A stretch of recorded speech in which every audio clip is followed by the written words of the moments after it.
دو مهارتونه باید زده کړې که غواړې خوشحاله، ارامه، سوکاله او هوسا ژوند ولري. له کلونو مطالعې، د علماو سره د مجلسونو، د مشرانو د خبرو اورېدو او تجربو او د خوشحالۍ او سکون په لټون کې مې دا یوه خبره زده کړه.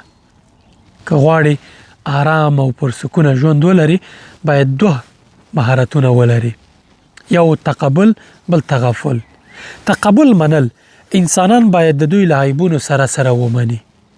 له دې هاخوا آرامه ژوند نشي لرلی.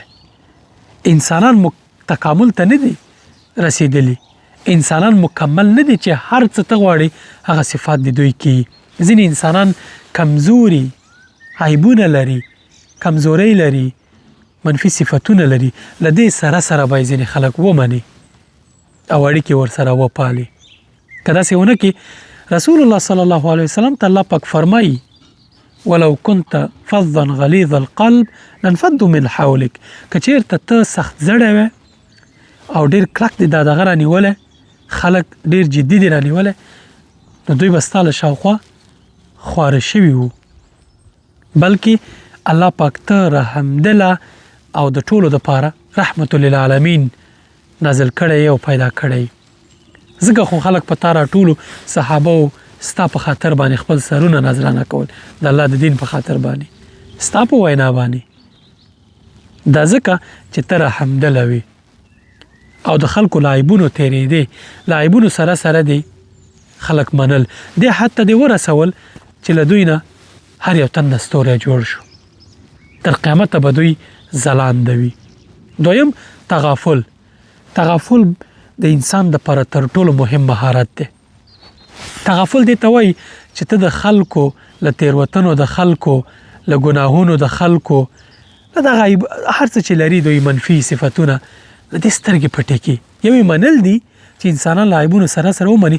دویم دا چې هر څه پسې شاله نشي، کلک نشي، هر څه جدي ونه نیسي، بلکې یو ډول ترې پام واړوي، غافل کې ترې ځان، بې پروا یې کړي ځان. د خلکو خبرې اوري، هغه خبرې چې تا ته ضرر نه رسوي، هغه خبرې چې ستا ژوند متاثره کوي نه، هغه خبرې چې تا ته مخامخ زیان نه اړوي، هغه خبرو نه باید ځان تیر کړي، ځان ترې بې پروا کړي. ته باید د ځینو خبرو په مقابل کې په غوږونو باندې پردې ورغاړي، په سترګو باندې پردې راښکته کړي، د دې دپاره چې د خلکو هغه تېروتنې تا ته عادي شي. ځکه ته باید انسانانو ته دا فکر ولري چې دوی کمزوری مخلوق دی. ته ځان ته وګوره څومره عیبونه لري. تر ټولو مهم شی ستا دپاره دا دی چې کله یو څوک یو حالت کې ویني، اول د هغه په ځای ځان احساسوه، ځان فرضوه چې ځکه د دغه په ځای څه ډول چلند به مې کوو، بیا هغه سره چلند کوه. ګډ ژوند کې خصوصا د میړه او ښځې په ژوند کې تغافل ډېر زیات مهم دی.